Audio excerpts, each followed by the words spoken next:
അസ്സലാമു അലൈക്കും. ഇന്ന് നമുക്ക് കുറച്ച് ചെമ്മീൻ കിട്ടിയിട്ടുണ്ട്. 1 കിലോ അടുപ്പിച്ച് കിട്ടിയിട്ടുണ്ട്. അപ്പോൾ ഇതിൽ നിന്ന് കുറച്ചെടുത്ത് നമുക്ക് നല്ലൊരു ചെമ്മീൻ കറി വെക്കാം. അപ്പോൾ അതിനായി ഈ ചെമ്മീനൊക്കെ ഉപ്പിട്ട് വിരകി വെച്ചേക്കാണ്. ഇനി നന്നായിട്ടൊന്ന് കഴുകി വൃത്തിയാക്കിയെടുക്കാം. അതിനുശേഷം ഞാൻ 1 മുറി തേങ്ങ എടുത്തിട്ടുണ്ട്. അത് നന്നായിട്ടൊന്ന് അരച്ചെടുക്കാം. തേങ്ങയിൽ വേറെ ഒന്നും ചേർക്കുന്നില്ല, നമ്മൾ തേങ്ങ മാത്രം ഒന്ന് അരച്ചെടുക്കാം. പിന്നെ നമ്മൾ കുറച്ച് ചെറുള്ളിയും ഇഞ്ചിയും വെളുത്തുള്ളിയൊക്കെ റെഡിയാക്കി എടുത്തിട്ടുണ്ട്. അതൊക്കെ ചേർക്കുന്നത് കാണിക്കാം. അതിനുശേഷം ഒരു ചട്ടി അടുപ്പി വെച്ചിട്ടുണ്ട്. അതിലേക്ക് വെളിച്ചെണ്ണയാണ് ചേർത്ത് കൊടുക്കുന്നത്. ഇവിടെ ഇപ്പം തണുപ്പ് അധികം മാറാത്തത് കൊണ്ട് വെളിച്ചെണ്ണയൊക്കെ കട്ടിക്കാണ് ഇരിക്കുന്നത്. അപ്പോൾ വെളിച്ചെണ്ണയാണ് നമ്മൾ ഇതിലോട്ട് ചേർത്ത് കൊടുക്കുന്നത്. എന്നിട്ട് ചട്ടിയുടെ ചൂട് കൊണ്ട് നമുക്ക് വെളിച്ചെണ്ണ എല്ലാം ഒന്ന് റെഡിയായി കിട്ടിയിട്ടുണ്ട്. അപ്പോൾ ഇനി നമുക്ക് ചൂടായി കിടക്കുന്ന വെളിച്ചെണ്ണയിലേക്ക് ഇഞ്ചി നീളത്തിന് അരിഞ്ഞതോ അല്ലെങ്കിൽ ചെറുതായിട്ട് അരിഞ്ഞതോ ചേർത്ത് കൊടുക്കാം.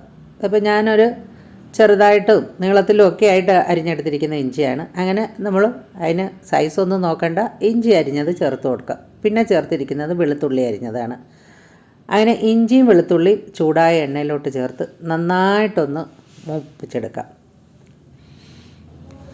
ഇഞ്ചിയും വെളുത്തുള്ളി അരിഞ്ഞെടുക്കുമ്പോൾ നല്ല കനം കുറഞ്ഞ രീതിയിൽ അരിഞ്ഞെടുക്കണം. അതുമാത്രം നമ്മളൊന്ന് ശ്രദ്ധിച്ചാൽ മതി. എല്ലാം നന്നായിട്ടൊന്ന് നമ്മളിതിൽ ചേർക്കുന്ന എല്ലാ ചേരുവകളും നന്നായിട്ടൊന്ന് മൂത്ത് കിട്ടണം. അപ്പോഴാണ് നമ്മുടെ ഈ കറിക്ക് നല്ലൊരു ടേസ്റ്റ് വരുന്നത്. അപ്പോൾ അത് ഒരുവിധം ആയിക്കഴിയുമ്പോൾ നമുക്കിതിലേക്ക് കൊച്ചുള്ളി ചേർത്ത് കൊടുക്കാം. അങ്ങനെ ചെറുള്ളി ചെറുതായിട്ട് അരിഞ്ഞ് ഇതിലേക്ക് 1 കപ്പ് അളവിൽ ചേർത്ത് കൊടുക്കാം. എന്നിട്ട് ഇതെല്ലാം കൂടെ നന്നായിട്ടൊന്ന് മൂപ്പിച്ചെടുക്കാം. കുറേ നേരം എണ്ണയിൽ കിടന്ന് ഇത് നന്നായിട്ടൊന്ന് മൂത്ത് കിട്ടണം. എങ്കിൽ ആ കൊച്ചുള്ളിയുടെയൊക്കെ ഒരു നല്ലൊരു ടേസ്റ്റ് ഈ കറിക്ക് കിട്ടത്തുള്ളൂ. അതിനായി ഞാൻ കുറേ നേരം എണ്ണയ്ക്കകത്തിട്ട് മൂപ്പിച്ചാണ് ഈ കൊച്ചുള്ളിയും ഇഞ്ചിയും വെളുത്തുള്ളിയൊക്കെ എടുത്തിരിക്കുന്നത്. ഇനി അതിന് ശേഷം ഇതിലേക്ക് നമുക്ക് പച്ചമുളക് ചേർത്ത് കൊടുക്കാം. അപ്പോൾ എരിവിന് ആവശ്യമായിട്ടുള്ള പച്ചമുളക് ചേർത്ത് കൊടുക്കാം. നമ്മൾ ഇതിനകത്ത് കാശ്മീരി ചില്ലി പൗഡറാണ് ചേർക്കുന്നത്. അതുകൊണ്ട് തന്നെ വലിയ എരിവൊന്നും നമ്മളിതിൽ ചേർക്കുന്നില്ല. അതുകൊണ്ട് തന്നെ നമുക്ക് എരിവുള്ള പച്ചമുളക് ഞാനൊരു 4-5 എണ്ണം ചേർത്ത് കൊടുക്കുന്നുണ്ട്. പിന്നെ ചേർത്തിരിക്കുന്ന കുറച്ച് കറിവേപ്പിലയാണ്. അപ്പോൾ ഇതെല്ലാം കൂടെ നമുക്ക് ഈ ചട്ടിയിലിട്ട് വീണ്ടും ഒന്നുകൂടെ മൂപ്പിച്ചെടുക്കാം. അപ്പോൾ ഒരുവിധം മൂത്ത് കിടക്കുന്ന ഉള്ളിയിലും ഇഞ്ചി വെളുത്തുള്ളിയിലേക്കും ഈ പച്ചമുളകും കറിവേപ്പിലയും കൂടി ഇട്ട് കഴിയുമ്പോൾ വീണ്ടും നമുക്ക് ഒന്നുകൂടെ മൂപ്പിച്ചെടുക്കാം. അപ്പോൾ ഈ ഇഞ്ചിയും വെളുത്തുള്ളിയും ചെറുള്ളിയൊക്കെ നന്നായിട്ട് മൂത്ത് കിട്ടും. അപ്പോൾ നന്നായിട്ട് വേണ്ട മൂത്ത് കിട്ടിയിട്ടുണ്ട്. ഇനി നമുക്കിതിലേക്ക് പൊടികൾ ചേർക്കാം. ഞാനിതിൽ ചേർക്കുന്നത് 1.5 ടേബിൾ സ്പൂൺ കാശ്മീരി ചില്ലി പൗഡറാണ് ചേർക്കുന്നത്. പിന്നെ ചേർക്കുന്നത് ഒരു 1/2 ടീസ്പൂൺ മല്ലിപ്പൊടിയും ഒരു 1/2 ടീസ്പൂൺ മഞ്ഞൾപ്പൊടിയാണ് നമ്മളിതിലോട്ട് ചേർത്ത് കൊടുക്കുന്നത്. അപ്പം മല്ലിപ്പൊടിയുടെ അളവ് വളരെ കുറച്ച് മാത്രമേ ചേർക്കാവൂ, എങ്കിലേ കറിക്ക് നല്ല ടേസ്റ്റ് ഉണ്ടാവത്തുള്ളൂ. അതുകൊണ്ട് മല്ലിപ്പൊടി വളരെ കുറച്ച് മാത്രമേ നമ്മളിതിൽ ചേർക്കുന്നുള്ളൂ.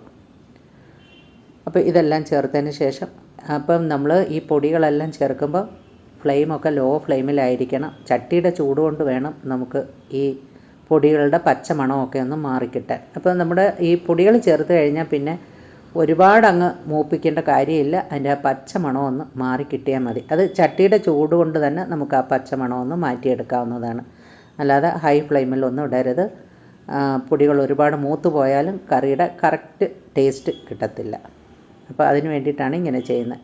ഇനി നമുക്ക് ഇതിലേക്ക് തേങ്ങ അരച്ച് വെച്ചിരിക്കുന്ന തേങ്ങ ഒഴിച്ചു കൊടുക്കുക. നന്നായിട്ട് അരച്ചെടുക്കണം തേങ്ങ. നല്ല മഷി പോലെ അരച്ചെടുത്ത തേങ്ങയാണ് നമ്മൾ ഇതിലോട്ട് ചേർത്ത് കൊടുക്കേണ്ടത്.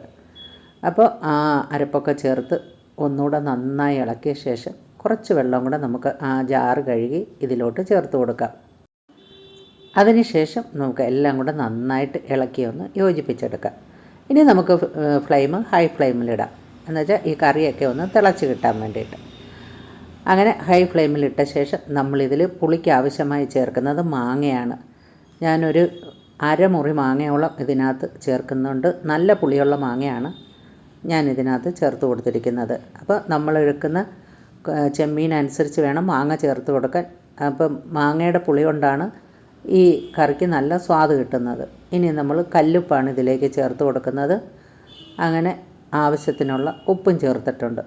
അപ്പോൾ ഉപ്പും മാങ്ങയും ഒക്കെ ചേർത്ത് കൊടുത്ത ശേഷം വീണ്ടും ഒരല്പം കറിവേപ്പിലയും കൂടെ ചേർത്തതിന് ശേഷം നമുക്കിതൊന്ന് തിളപ്പിച്ചെടുക്കാം. അതിന് കറിയൊക്കെ ഒന്ന് തിളച്ച് വരുമ്പോഴാണ് നമ്മൾ ഈ ചെമ്മീൻ ഇതിലേക്ക് ഇട്ട് കൊടുക്കുന്നത്. അപ്പോൾ ഞാനിവിടെ കട്ട് ചെയ്ത് വെച്ചിരിക്കുന്ന ഒരു ടൊമാറ്റോയും കൂടെ ചേർത്ത് കൊടുക്കുകയാണ്. അങ്ങനെ മാങ്ങയും ടൊമാറ്റോയും ഒക്കെ ചേർത്ത് ഈ കറി നന്നായിട്ടൊന്ന് തിളച്ച് കിട്ടുമ്പോൾ നമുക്ക് ചെമ്മീൻ പറക്കി ഇട്ട് കൊടുക്കാവുന്നതാണ്.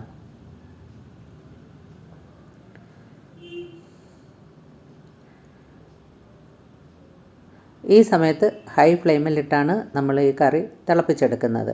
ചെമ്മീൻ ഇട്ട് കഴിഞ്ഞ് വീണ്ടും നമ്മൾ കുറച്ച് സമയം ഒരു 5 മിനിറ്റ് ഹൈ ഫ്ലെയിമിൽ ഇട്ട ശേഷം നമ്മൾ മീഡിയം ഫ്ലെയിമിലോട്ട് മാറ്റുന്നതാണ്. അങ്ങനെ മാറ്റി നന്നായിട്ട് കറിയൊക്കെ എണ്ണയൊക്കെ തെളിഞ്ഞ് വരുമ്പോൾ നമുക്ക് അടുപ്പിൽ നിന്ന് വാങ്ങാവുന്നതാണ്.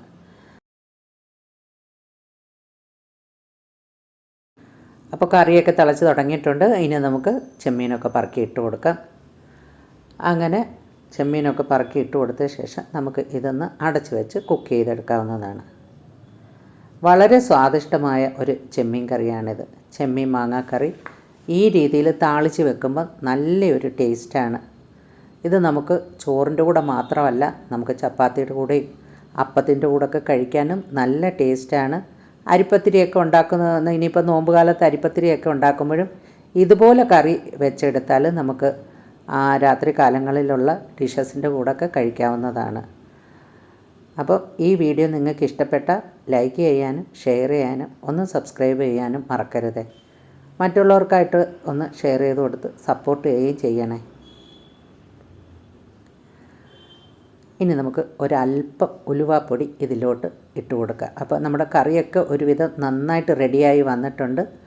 ഇനി നമുക്കിതിലേക്ക് നമ്മൾ അടപ്പ് തുറന്നിട്ട് ഒരല്പം ഉലുവാപ്പൊടി ഇട്ട് കൊടുത്ത് നന്നായിട്ടൊന്ന് ഇളക്കി യോജിപ്പിച്ച ശേഷം ഒന്ന് ലോ ഫ്ലെയിമിലിട്ട് ഒന്ന് എണ്ണയൊക്കെ തെളിഞ്ഞ് വരുമ്പോൾ നമുക്ക് ഇത് അടുപ്പിൽ നിന്ന് വാങ്ങാം. അപ്പോൾ കറിയൊക്കെ ഒന്ന് റെഡിയായി വരുമ്പോൾ നമുക്ക് ഒന്ന് ഉപ്പ് നോക്കാം. ഉപ്പ് നോക്കിയപ്പോൾ എനിക്ക് ഈ കറിയിൽ ഇച്ചിരി ഉപ്പ് കുറവുണ്ട്. ഞാൻ വീണ്ടും ഒരല്പം ഉപ്പും കൂടെയാണ് ചേർത്ത് കൊടുത്തതിന് ശേഷമാണ് നമ്മളിത് ലോ ഫ്ലെയിമിലിടുന്നത്. ഈ ചെമ്മീൻ കറി ഉണ്ടെങ്കിൽ നമുക്ക് ഒരു പറ ചോറുണ്ണാം എന്ന് അതിശയോക്തി കൊണ്ട് പറയുന്നത് പോലെ നമുക്കിത് പറയാവുന്നതാണ്. കാരണം വളരെ സ്വാദിഷ്ടമാണ്. ചോറൊക്കെ നമ്മൾ കഴിക്കുന്നത് അറിയേയില്ല. അപ്പോൾ ഇനി ഒരു വീഡിയോ ആയിട്ട് കാണുന്നവരെ ബൈ.